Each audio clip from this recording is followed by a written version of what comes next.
ಶಾಂತಿ ಓಂ ಶಾಂತಿ ಓಂ ಶಾಂತಿ ಓಂ ಶಾಂತಿ.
ಏಳಿರಿ ಮಧುರ ಮಕ್ಕಳೇ ಶಿವನ ಕರೆಯ ಕೇಳಿ, ಏಳಿರಿ ಮಧುರ ಮಕ್ಕಳೇ ಶಿವನ ಕರೆಯ ಕೇಳಿ.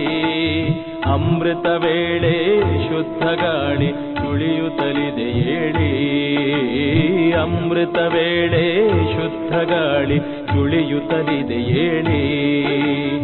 ಏಳಿರಿ ಮಧುರ ಮಕ್ಕಳೇ ಶಿವನ ಕರೆಯ ಕೇಳಿ, ಶಿವನ ಕರೆಯ ಕೇಳಿ.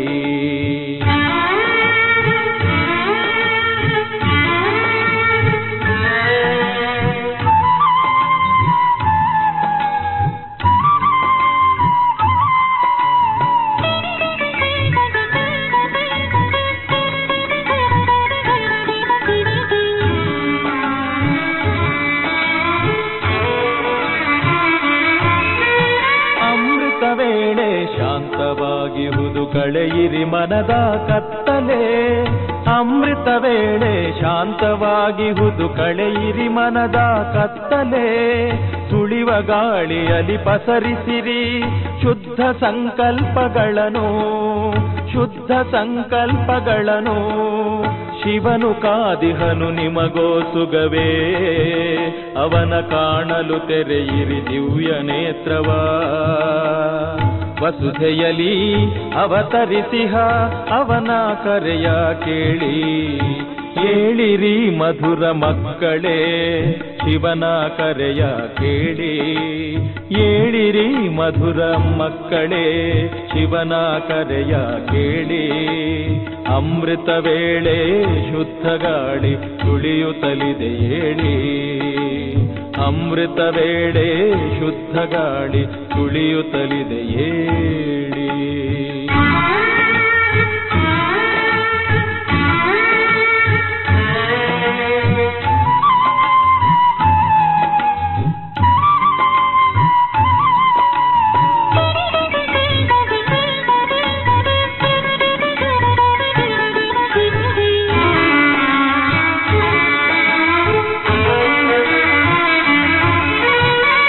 ಮರದಲ್ಲಿನ ಪಕ್ಷಿಗಳುಲಿಯಿತು, ಅಮೃತ ಗಾನ ಕಿವಿಯಲಿ ಮೊಳಗಿತು. ಪ್ರಭು ಮಿಲನಕ್ಕೆ ಇದೇ ಸಮಯವು, ಬ್ರಹ್ಮ ಮುಹೂರ್ತವು ಎದ್ದೇಳಿ. ಶಾಂತವಾದ ಮನ ಶಾಂತವಾದ ಮನೆ ಮಧುಬನ ನಿಮ್ಮಯ ಮಧುರ ಮನೆ. ಶಾಂತವಾದ ಮನ ಶಾಂತವಾದ ಮನೆ ಮಧುಬನ ನಿಮ್ಮಯ ಮಧುರ ಮನೆ. ಶಾಂತಿಧಾಮವೇ ನಿಮ್ಮಯ ನಿಜ ಮನೆ, ಅದುವೇ ನಮ್ಮಯ ಶಿವನ ಮನೆ, ಅದುವೇ ನಮ್ಮಯ ಶಿವನ ಮನೆ. ಏಳಿರಿ ಮಧುರ ಮಕ್ಕಳೇ ಶಿವನ ಕರೆಯ ಕೇಳಿ, ಏಳಿರಿ ಮಧುರ ಮಕ್ಕಳೇ ಶಿವನ ಕರೆಯ ಕೇಳಿ. ಅಮೃತ ವೇಳೆ ಶುದ್ಧ ಗಾಳಿ ಸುಳಿಯುತ್ತಲಿದೆ ಏಳಿ, ಅಮೃತ ವೇಳೆ ಶುದ್ಧ ಗಾಳಿ ಸುಳಿಯುತ್ತಲಿದೆ ಏಳಿ. ಏಳಿರಿ ಮಧುರ ಮಕ್ಕಳೇ, ಶಿವನ ಕರೆಯ ಕೇಳಿ, ಶಿವನ ಕರೆಯ ಕೇಳಿ, ಶಿವನ ಕರೆಯ ಕೇಳಿ, ಶಿವನ ಕರೆಯ ಕೇಳಿ.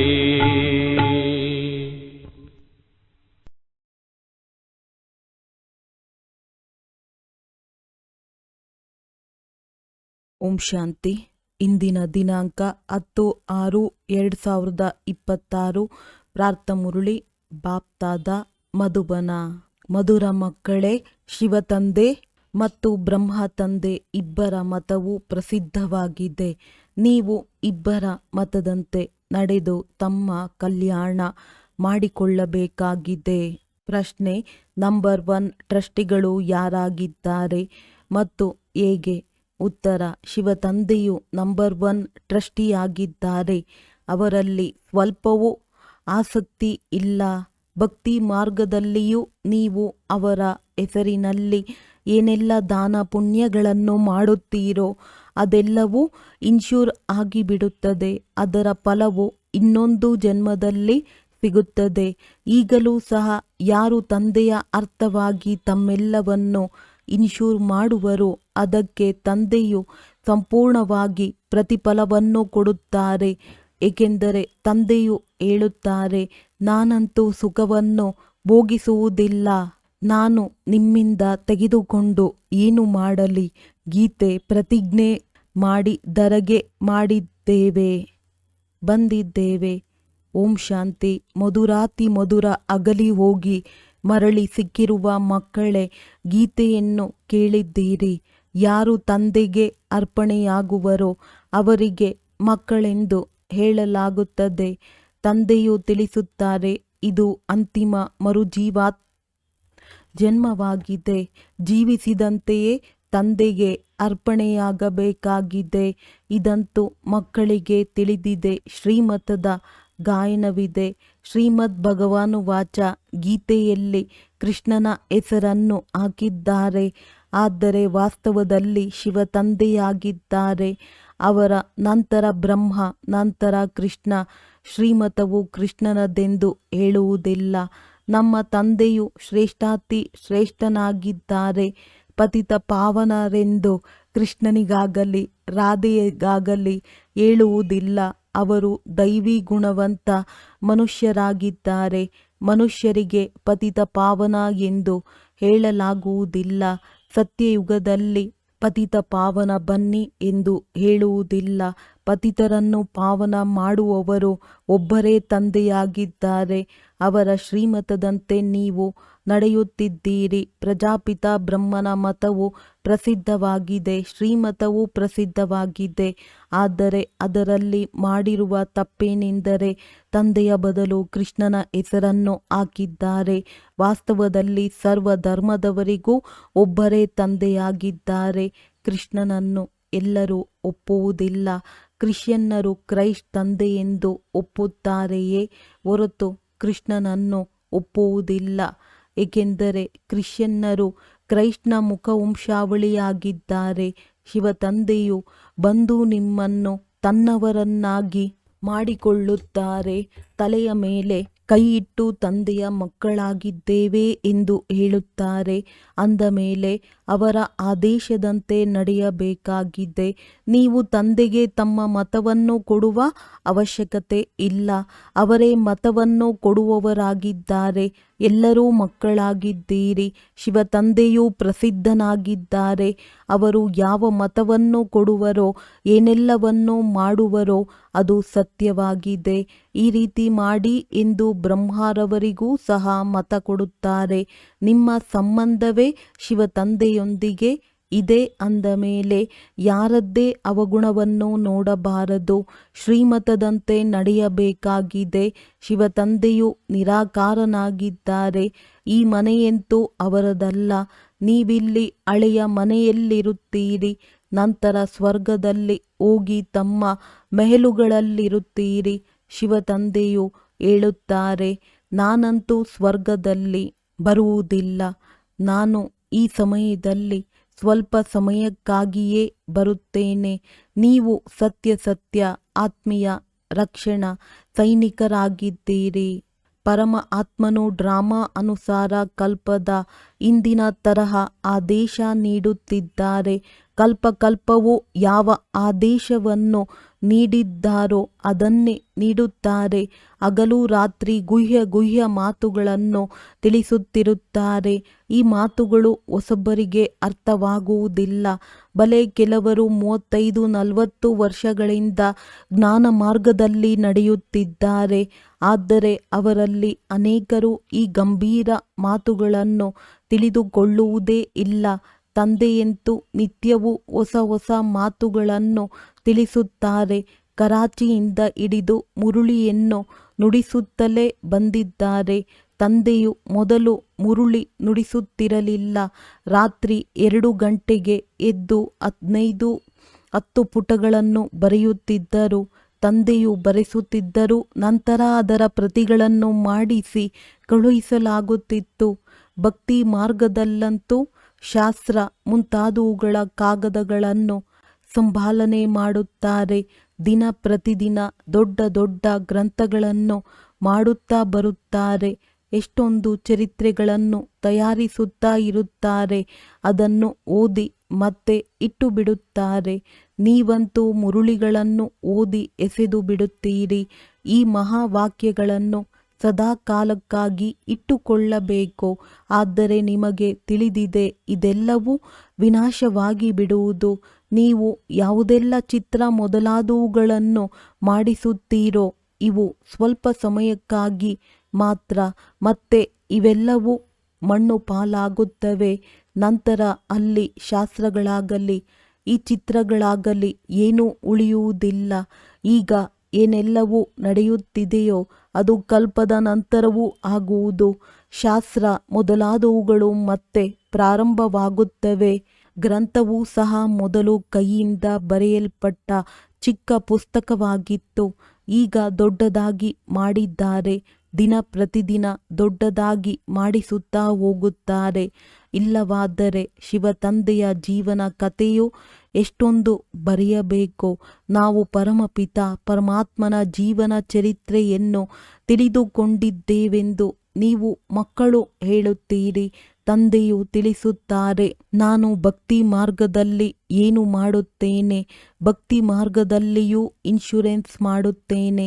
ಮನುಷ್ಯರು ಈಶ್ವರಾರ್ಥವಾಗಿ ದಾನ ಪುಣ್ಯ ಮಾಡುತ್ತಾರಲ್ಲವೇ? ಇವರು ಈಶ್ವರಾರ್ಥವಾಗಿ ದಾನ ಪುಣ್ಯ ಮಾಡಿದ್ದಾರೆ. ಆದ್ದರಿಂದ ಈಶ್ವರನು ದೊಡ್ಡ ಮನೆಯಲ್ಲಿ ಜನ್ಮ ಕೊಟ್ಟಿದ್ದಾರೆಂದು ಹೇಳುತ್ತಾರೆ. ಭಕ್ತಿ ಮಾರ್ಗದಲ್ಲಿ ಅನೇಕ ಧರ್ಮಾತ್ಮರಿರುತ್ತಾರೆ. ಈಶ್ವರಾರ್ಥವಾಗಿ ಶ್ರೀಕೃಷ್ಣನ ಅರ್ಥವಾಗಿ ದಾನ ಪುಣ್ಯ ಮಾಡುತ್ತಾರೆ. ತಂದೆಯು ತಿಳಿಸುತ್ತಾರೆ, ನಾನು ಮಕ್ಕಳಿಗೆ ಇನ್ನೊಂದು ಜನ್ಮದಲ್ಲಿ ಅಲ್ಪ ಕಾಲಕ್ಕಾಗಿ ಫಲ ಕೊಡುತ್ತಾ ಬಂದಿದ್ದೇನೆ. ಒಳ್ಳೆಯದ್ದು ಅಥವಾ ಕೆಟ್ಟ ಫಲವು ಸಿಗುತ್ತದೆ ಎಲ್ಲವೇ? ಎಷ್ಟೊಂದು ಇನ್ಶೂರೆನ್ಸ್ ಆಯಿತು. ಯಾರು ಎಂತಹ ಕರ್ಮ ಮಾಡುವರೋ ಅದರ ಅನುಸಾರ ಫಲವು ಸಿಗುತ್ತದೆ. ಮಾಯೆಯು ಉಲ್ಟಾ ಕರ್ಮಗಳನ್ನು ಮಾಡಿಸುತ್ತದೆ. ಅದರಿಂದಲೇ ನೀವು ದುಃಖ ಪಡೆಯುತ್ತೀರಿ. ನಾನೀಗ ನಿಮಗೆ ಇಂತಹ ಕರ್ಮವನ್ನು ಕಲಿಸುತ್ತೇನೆ. ಅದರಿಂದ ಎಂದೂ ದುಃಖವಾಗುವುದಿಲ್ಲ ಮತ್ತು ಅಲ್ಲಿ ಮಾಯೆಯೂ ಇರುವುದಿಲ್ಲ. ಆದರೆ ಅಲ್ಲಿ ಪದವಿಗಳಿರುತ್ತವೆ. ಯಾರೆಷ್ಟು ಇನ್ಶೂರ್ ಮಾಡುವರೋ ಅದರಂತೆ ಪದವಿ ಇರುತ್ತದೆ. ಶಿವತಂದೆಯು ಟ್ರಸ್ಟಿಯಲ್ಲವೇ? ನಂಬರ್ 1 ಟ್ರಸ್ಟಿಯಾಗಿದ್ದಾರೆ. ಕೆಲವರು ಟ್ರಸ್ಟಿಗಳಂತೂ ಅನ್ಯರ ಆಹಾರವನ್ನೇ ಕೆಡಿಸಿಬಿಡುತ್ತಾರೆ. ತಂದೆಯು ನೋಡಿ ಎಂತಹ ಟ್ರಸ್ಟಿಯಾಗಿದ್ದಾರೆ. ಇದೆಲ್ಲವೂ ಮಕ್ಕಳಿಗಾಗಿ ಎಂದು ಹೇಳುತ್ತಾರೆ. ನಿಮ್ಮ ಸಂಬಂಧವೆಲ್ಲವೂ ಶಿವತಂದೆಯೊಂದಿಗೆ ಇದೆ. ತಂದೆಯು ಹೇಳುತ್ತಾರೆ, ನಾನು ಸತ್ಯವಾದ ಟ್ರಸ್ಟಿಯಾಗಿದ್ದೇನೆ. ನಾನು ಸುಖವನ್ನು ತೆಗೆದುಕೊಳ್ಳುವುದಿಲ್ಲ. ಇಡೀ ರಾಜಧಾನಿಯನ್ನು ಮಕ್ಕಳಿಗೆ ಕೊಡುತ್ತೇನೆ. ಲೌಕಿಕ ತಂದೆಯೂ ಸಹ ಎಲ್ಲವನ್ನೂ ಮಕ್ಕಳಿಗೆ ಆಸ್ತಿಯಲ್ಲಿ ಕೊಟ್ಟು ಬಿಡುತ್ತಾರೆ. ನಾನಂತೂ ಸ್ವರ್ಗದಲ್ಲಿ ಏನನ್ನೂ ತೆಗೆದುಕೊಳ್ಳುವುದಿಲ್ಲ, ನಿಮಗೆ ಎಲ್ಲವನ್ನೂ ಕೊಡುತ್ತೇನೆ. ಆದ್ದರಿಂದ ನಿಮ್ಮ ಸಂಬಂಧವೆಲ್ಲವೂ ನನ್ನೊಂದಿಗಿದೆ. ಈ ಬ್ರಹ್ಮ ತಂದೆಯೂ ಹೇಳುತ್ತಾರೆ, ನಾನು ಸಹ ಪೂರ್ಣ ಇನ್ಶೂರೆನ್ಸ್ ಮಾಡಿಬಿಟ್ಟಿದ್ದೇನೆ. ತನು, ಮನ, ಧನ ಎಲ್ಲವೂ ತಂದೆಯ ಸೇವೆಯಲ್ಲಿದೆ. ಸಿಂಧಿಯಲ್ಲಿ ಒಂದು ಗಾದೆ ಇದೆ, ಯಾರದ್ದು ನೀಡುವ ಕೈ ಇದೆಯೋ ಅವರೇ ಮೊದಲು ತಲುಪುವರು. ತಂದೆಗೆ ಎಲ್ಲವನ್ನೂ ಇನ್ಶೂರ್ ಮಾಡಬೇಕಾಗಿದೆ. 2 ಇಡೀ ಅವಲಕ್ಕಿಯನ್ನು ಕೊಟ್ಟಿದ್ದರಿಂದ ಮೆಹಲು ಸಿಕ್ಕಿಬಿಟ್ಟಿತು. ಈಗ ನೋಡಿ ಎಷ್ಟು ದೊಡ್ಡ ಮನೆಯಾಗಿದೆ. ಕೆಲವರು 1 ರೂಪಾಯಿಯನ್ನು ಕಳುಹಿಸಿದ್ದರು. ಇದರಿಂದ ನಮ್ಮ 1 ಇಟ್ಟಿಗೆಯನ್ನಾದರೂ ಹಾಕಿಸಿ ಎಂದು. ಅದಕ್ಕೆ ತಂದೆಯು ಬರೆಯುತ್ತಿದ್ದರು, ನಿಮಗೆ ಎಲ್ಲರಿಗಿಂತ ಒಳ್ಳೆಯ ಮೆಹಲು ಸಿಗುತ್ತದೆ, ಏಕೆಂದರೆ ನೀವು ಬಡವರಾಗಿದ್ದೀರಿ. ನಾನು ಬಡವರ ಬಂಧುವಾಗಿದ್ದೇನೆ. ಬಡವರ 1 ರೂಪಾಯಿಯು ಸಾಹುಕಾರರ 10,000ಕ್ಕೆ ಸರಿಸಮಾನ. ಇಬ್ಬರಿಗೂ ಒಂದೇ ಪದವಿ ಸಿಗುತ್ತದೆ. ಸಾಹುಕಾರರು ಬರುವುದು ಬಹಳ ವಿರಳ. ಎಲ್ಲರಿಗಿಂತಲೂ ಕನ್ಯೆಯರು ಬಹಳ ಸ್ವತಂತ್ರರಾಗಿದ್ದಾರೆ. ನೋಡಿ, ಮೊಮ್ಮ ನಂಬರ್ 1ನಲ್ಲಿ ಹೋದರು. ಅವರ ಬಳಿ ಏನೂ ಇರಲಿಲ್ಲ. ಬಡವರ ಮನೆಯ ಕನ್ಯೆಯಾಗಿದ್ದರು. ಆದರೂ ಸಹ ನಂಬರ್ 1 ಹೊರಟು ಹೋದರು. ಇವರು ಬ್ರಹ್ಮ ಎಲ್ಲವನ್ನೂ ಕೊಟ್ಟರು. ಆದರೂ ಸಹ ಮೊದಲು ಲಕ್ಷ್ಮಿ, ನಂತರ ನಾರಾಯಣ. ಎಷ್ಟು ವಿಚಿತ್ರ ಆಟವಾಗಿದೆ ಅಂದಾಗ ಎಂದೂ ಯಾವುದೇ ಮಾತಿನಲ್ಲಿ ಸಂಶಯವಿರಬಾರದು. ಬಾಪ್ ದಾದಾ ಎಷ್ಟು ದೊಡ್ಡವರಾಗಿದ್ದಾರೆ ಅಂದ ಮೇಲೆ ಇವರಲ್ಲಿ ಸ್ವಲ್ಪವೂ ಸಂಶಯ ಬರಬಾರದು. ಬಹಳ ಮಧುರರಾಗಬೇಕು. ಹೆಜ್ಜೆ ಹೆಜ್ಜೆಯಲ್ಲಿ ಶ್ರೀಮತ ತೆಗೆದುಕೊಳ್ಳಬೇಕು. ಇಲ್ಲದಿದ್ದರೆ ಮಾಯೆಯು ನಷ್ಟವನ್ನುಂಟು ಮಾಡಿಸುತ್ತದೆ. ಮಕ್ಕಳಿಗೆ ಎಷ್ಟೊಂದು ಸೂಚನೆ ನೀಡಬೇಕಾಗುತ್ತದೆ. ತಂದೆಯು ಹೇಳುತ್ತಾರೆ, ಪೂರ್ಣ ಸಮಾಚಾರವನ್ನು ಬರೆಯಿರಿ. ತಂದೆಯು ಪ್ರತಿಯೊಂದು ಪ್ರಕಾರದ ಸಂಭಾಲನೆ ಮಾಡುತ್ತಾರೆ. ತಂದೆಗೆ ಬಹಳ ವಿಚಾರಗಳಿರುತ್ತವೆ. ಮಕ್ಕಳ ಉನ್ನತಿಯಾಗಲಿ ಎಂದು ವಿದ್ಯೆಯ ಮೇಲೆ ಪೂರ್ಣ ಗಮನ ಕೊಡಬೇಕು. ನಾವು ಪ್ರಿಯಾತಿ ಪ್ರಿಯ ತಂದೆಯ ವಿದ್ಯಾರ್ಥಿಗಳಾಗಿದ್ದೇವೆ. ಭಗವಾನ್ ವಾಚವು ಬರೆಯಲ್ಪಟ್ಟಿದೆ, ಆದರೆ ಅದರಲ್ಲಿ ಕೃಷ್ಣನ ಹೆಸರನ್ನು ಹಾಕಿದ್ದಾರೆ. ಕೃಷ್ಣನೂ ಸಹ ಎಲ್ಲ ಮನುಷ್ಯರಿಗಿಂತಲೂ ಶ್ರೇಷ್ಠನಾದನಲ್ಲವೇ? ಮೊದಲ ರಾಜಕುಮಾರನಾಗಿದ್ದೇನೆ. ಕೃಷ್ಣನ ಹೆಸರನ್ನು ಹೇಳುತ್ತಾರೆ. ನಾರಾಯಣನ ಹೆಸರು ಏಕೆ ಇಲ್ಲ? ಕೃಷ್ಣನು ಬಾಲಕನಾಗಿದ್ದಾನೆ. ಬಾಲಕರು ಸತೋಪ್ರಧಾನರಾಗಿರುತ್ತಾರೆ. ನಂತರ ಬಾಲ್ಯದಿಂದ ಯೌವನ, ನಂತರ ವೃದ್ಧಾವಸ್ಥೆಯು ಬರುತ್ತದೆ. ಮಕ್ಕಳಿಗೆ ಮಹಿಮೆ ಮಾಡುತ್ತಾರೆ, ಏಕೆಂದರೆ ಪವಿತ್ರರಲ್ಲವೇ? ಬಾಲಕರು ಬ್ರಹ್ಮಜ್ಞಾನಿಗಳ ಸಮಾನರೆಂದು ಹೇಳುತ್ತಾರೆ. ಮಕ್ಕಳಿಂದ ಯಾವುದೇ ಪಾಪವಾಗುವುದಿಲ್ಲ. ಕೃಷ್ಣನೂ ಸಹ ಚಿಕ್ಕ ಮಗುವಾಗಿರುವ ಕಾರಣ ಅವನ ಜಯಂತಿಯನ್ನಾಚರಿಸುತ್ತಾರೆ. ಆದರೆ ಕೃಷ್ಣನನ್ನು ಅವರು ದ್ವಾಪರದಲ್ಲಿ ತೋರಿಸಿದ್ದಾರೆ. ಯಥಾರ್ಥ ಮಾತುಗಳನ್ನು ತಂದೆಯು ತಿಳಿಸುತ್ತಾರೆ. ಇವೆಲ್ಲ ಮಾತುಗಳನ್ನು ತಿಳಿದುಕೊಂಡಿರುವವರೇ ಈ ಪ್ರಪಂಚದಲ್ಲಿ ನೀವು ಬ್ರಾಹ್ಮಣರ ವಿನಃ ಮತ್ಯಾರೂ ಇರುವುದಿಲ್ಲ.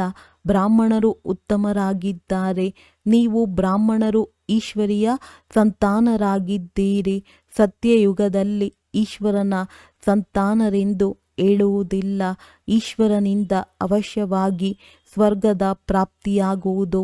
ನಿಮ್ಮದು ಇದು ಅತಿ ದುರ್ಲಭವಾದ ಅಮೂಲ್ಯ ಜೀವನವಾಗಿದೆ. ಎಲ್ಲರಿಗೂ ಇದು ಸಿಗಲು ಸಾಧ್ಯವಿಲ್ಲ. ಈ ನಾಟಕವೇ ಹೀಗೆ ಮಾಡಲ್ಪಟ್ಟಿದೆ. ಕಲ್ಪದ ಮೊದಲು ಯಾರು ಓದಿದ್ದರೋ ಅವರು ಓದುತ್ತಿದ್ದಾರೆ. ಭಗವಂತನೇ ಅವಶ್ಯವಾಗಿ ಭಗವತಿಯನ್ನು ಸೃಷ್ಟಿಸಿದ್ದರು. ಆದರೆ ವಾಸ್ತವದಲ್ಲಿ ಭಗವಾನ್ ಭಗವತಿ ಎಂದು ಹೇಳುವುದಿಲ್ಲ, ಏಕೆಂದರೆ ಭಗವಂತ ಒಬ್ಬರೇ ಆಗಿದ್ದಾರೆ. ನಿರಾಕಾರನ ಮಹಿಮೆ ಇದೆ. ಸಾಕಾರಿ ಮನುಷ್ಯರಿಗೆ ಮಹಿಮೆಯಾಗುವುದಿಲ್ಲ. ಈ ಲಕ್ಷ್ಮೀ ನಾರಾಯಣರನ್ನೂ ಸಹ ನಿರಾಕಾರಿ ತಂದೆಯೇ ಈ ರೀತಿ ಮಾಡಿದ್ದರು. ಈಗ ಪುನಃ ರಾಜಯೋಗವನ್ನು ಕಲಿಯುತ್ತಿದ್ದಾರೆ. ರಾಜಧಾನಿಯು ಸ್ಥಾಪನೆಯಾಯಿತು ಮತ್ತು ಆ ಸಮಯದಲ್ಲಿ ವಿನಾಶವೂ ಆಗಿತ್ತು. ತಂದೆಯು ಅವಶ್ಯವಾಗಿ ಸ್ವರ್ಗದ ಆಸ್ತಿಯನ್ನೇ ಕೊಡುತ್ತಾರೆ. ಈಗಂತೂ ಸಂಗಮದ ಮಾತಾಗಿದೆ. ಶಿವ ತಂದೆಯು ಬರುತ್ತಾರೆ, ಆಗ ಆಟವು ಮುಕ್ತಾಯವಾಗುತ್ತದೆ.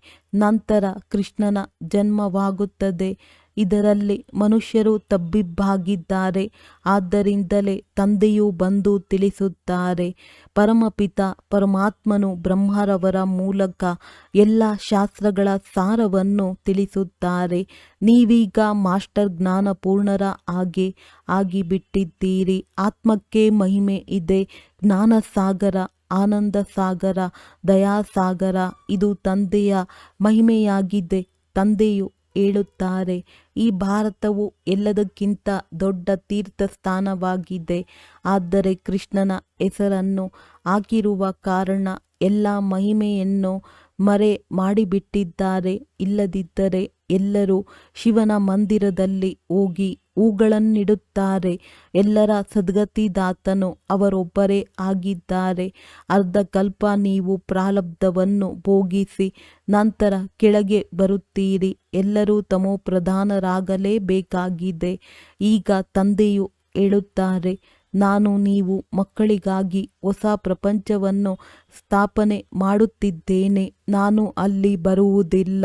ಎಲ್ಲವೂ ನೀವು ಮಕ್ಕಳಿಗಾಗಿಯೇ. ಇದು ಸತ್ಯ ಮಾತಾಗಿದೆ. ಮನುಷ್ಯರಂತೂ ಎಲ್ಲವನ್ನೂ ತಮಗಾಗಿ ಮಾಡಿಕೊಳ್ಳುತ್ತಾರೆ. ಮತ್ತೆ ನಾವು ನಿಷ್ಕಾಮ ಸೇವೆ ಮಾಡುತ್ತೇವೆಂದು ಹೇಳುತ್ತಾರೆ. ಆದರೆ ಯಾರು ನಿಷ್ಕಾಮ ಸೇವೆ ಮಾಡಲು ಸಾಧ್ಯವಿಲ್ಲ. ಪ್ರತಿಯೊಂದು ಕರ್ಮಕ್ಕೂ ಅವಶ್ಯವಾಗಿ ಫಲ ಸಿಗುತ್ತದೆ. ನಾನು ನೀವು ಮಕ್ಕಳಿಗೆ ಅವಿನಾಶಿ ಜ್ಞಾನರತ್ನಗಳನ್ನು ಕೊಡುತ್ತೇನೆ. ನಿಮಗಾಗಿಯೇ ವೈಕುಂಠವನ್ನು ತಂದಿದ್ದೇನೆ. ಮಕ್ಕಳಿಗೆ ಸ್ವರ್ಗದ ಉಡುಗೊರೆಯನ್ನು ಕೊಡುತ್ತೇನೆ. ಅಂದ ಮೇಲೆ ಅದನ್ನು ತೆಗೆದುಕೊಳ್ಳಲು ಅಷ್ಟು ಯೋಗ್ಯರಾಗಬೇಕಾಗಿದೆ. ಸ್ವರ್ಗದ ಮಾಲೀಕರಾಗಬೇಕಾಗಿದೆ. ಅಂಗೈಯಲ್ಲಿ ಸ್ವರ್ಗ ಸಿಗುತ್ತದೆ. ಸೆಕೆಂಡಿನಲ್ಲಿ ಮುಕ್ತಿ, ಜೀವನ್ಮುಕ್ತಿ ಸಿಗುತ್ತದೆ. ದಿವ್ಯ ದೃಷ್ಟಿ ದಾತನು ಶಿವ ತಂದೆಯಾಗಿದ್ದಾರೆ. ಸೆಕೆಂಡಿನಲ್ಲಿ ವೈಕುಂಠಕ್ಕೆ ಕರೆದುಕೊಂಡು ಹೋಗುತ್ತಾರೆ. ಇದಕ್ಕಾಗಿ ತಂದೆಯ ಕೈಯಲ್ಲಿ ಯಾವುದೇ ಸ್ಥೂಲವಾದ ಬೀಗದ ಕೈ ಇಲ್ಲ. ತಂದೆಯು ಹೇಳುತ್ತಾರೆ, ನಾನು ನೀವು ಮಕ್ಕಳಿಗೆ ರಾಜ್ಯಭಾಗ್ಯವನ್ನು ಕೊಡುತ್ತೇನೆ. ನಾನು ರಾಜ್ಯಭಾರ ಮಾಡುವುದಿಲ್ಲ. ನಂತರ ನೀವು ಯಾವಾಗ ಭಕ್ತಿ ಮಾರ್ಗದಲ್ಲಿ ಬರುತ್ತೀರೋ ಆಗ ನಿಮ್ಮನ್ನು ದಿವ್ಯ ದೃಷ್ಟಿಯಿಂದ ಖುಷಿ ಪಡಿಸಬೇಕಾಗುತ್ತದೆ. ಎಷ್ಟು ಚೆನ್ನಾಗಿ ತಿಳಿಸುತ್ತಾರೆ. ಇಂತಹ ತಂದೆಯು ಕಲ್ಪಕಲ್ಪವೂ ಕಲ್ಪದ ಸಂಗಮ ಯುಗದಲ್ಲಿ ಒಂದೇ ಬಾರಿ ಬರುತ್ತಾರೆ. ಮಾಡಲ್ಪಟ್ಟಿರುವುದೇ ನಡೆಯುತ್ತದೆ. ಹೊಸದೇನೂ ಆಗುವುದಿಲ್ಲ. ಏನೆಲ್ಲವೂ ಆಗುತ್ತಿದೆಯೋ ಅದು ಡ್ರಾಮಾದಲ್ಲಿ ನಿಗದಿಯಾಗಿದೆ. ಆದ್ದರಿಂದ ಸಾಕ್ಷಿಯಾಗಿ ನೋಡಿರಿ. ತಂದೆಯು ಬಹಳ ಚೆನ್ನಾಗಿ ತಿಳಿಸುತ್ತಾರೆ.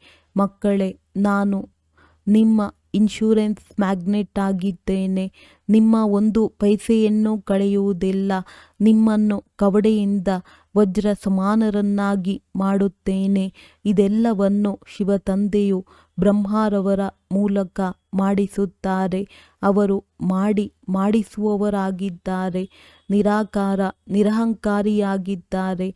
ಪರಮಪಿತ ಪರಮಾತ್ಮನು ಹೇಗೆ ಸಾಧಾರಣ ರೀತಿಯಲ್ಲಿ ಕುಳಿತು ಓದಿಸುತ್ತಾರೆ. ನೀವು ನನ್ನ ಚರಣಗಳಿಗೆ ನಮಿಸಿ ಎಂದು ಹೇಳುವುದಿಲ್ಲ. ತಂದೆಯು ಮಕ್ಕಳ ವಿಧೇಯ ಸೇವಕನಾಗಿದ್ದಾರೆ. ಹೇಳುತ್ತಾರೆ, ಯಾರನ್ನೋ ಮಾಲೀಕರನ್ನಾಗಿ ಮಾಡಿದ್ದೆನೋ ಅವರು ಸುಖವನ್ನು ಭೋಗಿಸಿ ಈಗ ದುಃಖಿಯಾಗಿದ್ದೀರಿ. ನಿಮಗೆ ಬಹಳ ಸುಖವೂ ಸಿಗುತ್ತದೆ. ಮತ್ಯಾವ ಧರ್ಮದವರಿಗೂ ಇಷ್ಟು ಸುಖ ಸಿಗುವುದಿಲ್ಲ. ಭಾರತವಾಸಿಗಳಿಗೆ ಏಕೆ ಇಷ್ಟು ಸುಖ? ಅನ್ಯರು ಏನು ಮಾಡಿದ್ದಾರೆ ಎಂದು ಹೇಳುವಂತಿಲ್ಲ. ಇಷ್ಟೊಂದು ಜನಸಂಖ್ಯೆ ಇದೆ. ಎಲ್ಲರೂ ಬರುವುದಿಲ್ಲ. ಈ ಡ್ರಾಮಾ ಮಾಡಲ್ಪಟ್ಟಿದೆ. ಭಾರತದಲ್ಲಿಯೇ ಆದಿ ಸನಾತನ ದೇವಿ ದೇವತಾ ಧರ್ಮವಿತ್ತು. ಭಗವಂತನು ಬಂದು ಸಹಜ ರಾಜಯೋಗವನ್ನು ಕಲಿಸಿದ್ದರು. ತಂದೆಯು ತಿಳಿಸುತ್ತಾರೆ, ಮಕ್ಕಳೇ, ನಾನು ಪುನಃ ಬಂದಿದ್ದೇನೆ. ನೀವು ತಿಳಿದುಕೊಂಡಿದ್ದೀರಿ. 84 ಜನ್ಮಗಳ ಪಾತ್ರವನ್ನಭಿನಯಿಸಿ ಈಗ ಪುನಃ ನಾವು ನಮ್ಮ ಮನೆಗೆ ಹೋಗುತ್ತೇವೆ. ಇದು ಬಹಳ ಹಳೆಯ ಪೊರೆಯಾಗಿಬಿಟ್ಟಿದೆ. ಸರ್ಪದಂತೆ ಸನ್ಯಾಸಿಗಳು ಹೇಳುತ್ತಾರೆ. ಆತ್ಮವು ಪರಮಾತ್ಮನಲ್ಲಿ ಲೀನವಾಗಿ ಬಿಡುತ್ತದೆ ಎಂದು. ಇದೇ ಸ್ಥಿತಿಯಲ್ಲಿ ಇರುತ್ತಾ ಶರೀರವನ್ನು ಬಿಟ್ಟು ಬಿಡುತ್ತಾರೆ. ಆದರೆ ಬ್ರಹ್ಮದಲ್ಲಿ ಯಾರೂ ಲೀನವಾಗುವುದಿಲ್ಲ. ಅವರಲ್ಲಿಯೂ ಕೆಲವರು ಬಹಳ ತೀಕ್ಷ್ಣವಾಗಿರುತ್ತಾರೆ. ಶಾಂತಿಯಲ್ಲಿ ಕುಳಿತು ಶರೀರ ಬಿಟ್ಟು ಹೊರಟು ಹೋಗುತ್ತಾರೆ. ಆಗ ಅವರ ವಾಯುಮಂಡಲದಲ್ಲಿ 2-3 ದಿನಗಳವರೆಗೆ ಶೂನ್ಯ ಶಾಂತಿಯಾಗಿ ಬಿಡುತ್ತದೆ. ನೀವೀಗ ತಿಳಿದುಕೊಂಡಿದ್ದೀರಿ. ಈ ಹಳೆಯ ಶರೀರವನ್ನು ಬಿಟ್ಟು ನಾವು ತಂದೆಯ ಬಳಿ ಹೋಗುತ್ತೇವೆ. ಬ್ರಹ್ಮ ತತ್ವವೇ ತಂದೆಯಲ್ಲ. ಇದು ಆ ಮನುಷ್ಯರ ಭ್ರಮೆಯಾಗಿದೆ. ಒಳ್ಳೆಯದು. ಮಧುರಾತಿ ಮಧುರ ಅಗಲಿ ಹೋಗಿ ಮರಳಿ ಸಿಕ್ಕಿರುವ ಮಕ್ಕಳ ಪ್ರತಿ ಮಾತ್ಪಿತಾ ಬಾಪ್ ತಾದಾರವರ ನೆನಪು, ಪ್ರೀತಿ ಹಾಗೂ ಸುಪ್ರಭಾತ. ಆತ್ಮಿಕ ಮಕ್ಕಳಿಗೆ ಆತ್ಮಿಕ ತಂದೆಯ ನಮಸ್ತೆ. ಧಾರಣೆಗಾಗಿ ಮುಖ್ಯ ಸಾರ. ಈ ಡ್ರಾಮಾದ ಪ್ರತಿಯೊಂದು ದೃಶ್ಯವನ್ನು ಸಾಕ್ಷಿಯಾಗಿದ್ದು ನೋಡಬೇಕಾಗಿದೆ. ಏಕೆಂದರೆ ಮಾಡಲ್ಪಟ್ಟಿರುವುದೇ ನಡೆಯುತ್ತಿದೆ ಎಂದು ಯಾವುದೇ ಮಾತಿನಲ್ಲಿ ಸಂಶಯ ಬರಬಾರದು. ತಂದೆಯು ಇನ್ಶೂರೆನ್ಸ್ ಮ್ಯಾಗ್ನೆಟ್ ಆಗಿದ್ದಾರೆ. ಆದ್ದರಿಂದ ತನು ಮನ ಧನವನ್ನು ತಂದೆಯ ಸೇವೆಯಲ್ಲಿ ಸಫಲ ಮಾಡಿಕೊಂಡು ತಮ್ಮ ಭವಿಷ್ಯವನ್ನು ರೂಪಿಸಿಕೊಳ್ಳಬೇಕಾಗಿದೆ. ತಂದೆಯೊಂದಿಗೆ ಪೂರ್ಣ ಸಂಬಂಧವನ್ನಿಡಬೇಕಾಗಿದೆ. ಪೂರ್ಣ ಸಮಾಚಾರವನ್ನು ತಿಳಿಸಬೇಕಾಗಿದೆ. ವರದಾನ: ಮರುಜೀವ ಸ್ಥಿತಿಯ ಮೂಲಕ ಸಾಹಸ ಹಾಗೂ ಉಲ್ಲಾಸದ ಅವಿನಾಶಿ ಮುದ್ರೆಯನ್ನಾಕುವಂತಹ ಪ್ರಾಪ್ತಿ ಸಂಪನ್ನ ಭವ. ಯಾರು ಪ್ರಾಪ್ತಿಗಳಿಂದ ಸಂಪನ್ನರಾಗುವರೋ ಅವರ ಪ್ರತಿ ಚಲನೆ ಚೆಹರೆಯಿಂದ ಒಲವು ಉತ್ಸಾಹವು ಕಾಣಿಸುತ್ತದೆ. ಆದರೆ ಸಾಹಸ ಹಾಗೂ ಉಲ್ಲಾಸದ ಅವಿನಾಶಿ ಮುದ್ರೆಯನ್ನು ಹಾಕುವುದಕ್ಕಾಗಿ ತಮ್ಮ ಹಳೆಯ ಅಥವಾ ಈಶ್ವರೀಯ ಮರ್ಯಾದೆಗಳಿಗೆ ವಿರುದ್ಧವಾದ ಯಾವ ಸಂಸ್ಕಾರ, ಸ್ವಭಾವ, ಸಂಕಲ್ಪ ಅಥವಾ ಕರ್ಮವಾಗುತ್ತದೆಯೋ ಅದರಿಂದ ಮರುಜೀವಿಗಳಾಗಿರಿ.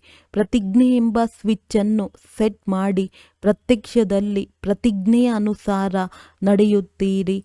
ಸಾಹಸದ ಜೊತೆ ಉಲ್ಲಾಸವಿದ್ದರೆ ದೂರದಿಂದಲೇ ಪ್ರಾಪ್ತಿಯ ಹೊಳಪು ಕಾಣಿಸುತ್ತದೆ. ಸ್ಲೋಗನ್: ತೊಡಕು ಅಥವಾ ಗೊಂದಲಗಳಲ್ಲಿ ಡಬಲ್ ಲೈಟ್ ಆಗಿರುವವರೇ ಧಾರಣಾಮೂರ್ತಿ ಆಗಿದ್ದಾರೆ. ಅವ್ಯಕ್ತ ಸೂಚನೆಗಳು: ಸದಾ ಹರ್ಷಿತರಾಗಿರಲು ತಮ್ಮ ಸ್ವಭಾವವನ್ನು ಸರಳ ಮಾಡಿಕೊಳ್ಳಿರಿ. ಸಹನಶೀಲರಾಗಿರಿ. ನಿಮ್ಮ ಪ್ರತಿ ಸಂಕಲ್ಪ, ಪ್ರತಿ ಮಾತಿನಲ್ಲಿ ವಿಶೇಷತೆ ಇರಲಿ. ಸದಾ ಸರಳ ಸ್ವಭಾವ, ಸರಳ ಮಾತು, ಸರಳತೆ, ಸಂಪನ್ನ ಕರ್ಮವಿರಲಿ. ಇಂತಹ ಸರಳ ಸ್ವರೂಪವಿರಲಿ. ಸದಾ ಒಬ್ಬರ ಮತದ ಮೇಲೆ ಒಬ್ಬರಿಂದ ಸರ್ವ ಸಂಬಂಧ, ಒಬ್ಬರಿಂದ ಸರ್ವ ಪ್ರಾಪ್ತಿ. ಇಂತಹ ಒಬ್ಬರ ಮೂಲಕ ಸದಾ ಏಕರಸರಾಗಿರುವುದರ ಸಹಜ ಅಭ್ಯಾಸಿಗಳಾಗಿರಿ. ಸದಾ ಖುಷಿಯಾಗಿರಿ. ಖುಷಿಯ ಖಜಾನೆಯನ್ನು ಹಂಚಿರಿ. ಖುಷಿಯ ಅಲೆ ಸರ್ವರಲ್ಲಿ ಹರಡಿಸಿ. ಇದೇ ಸತ್ಯ ಸೇವೆಯಾಗಿದೆ. ಒಳ್ಳೆಯದು. ಓಂ ಶಾಂತಿ.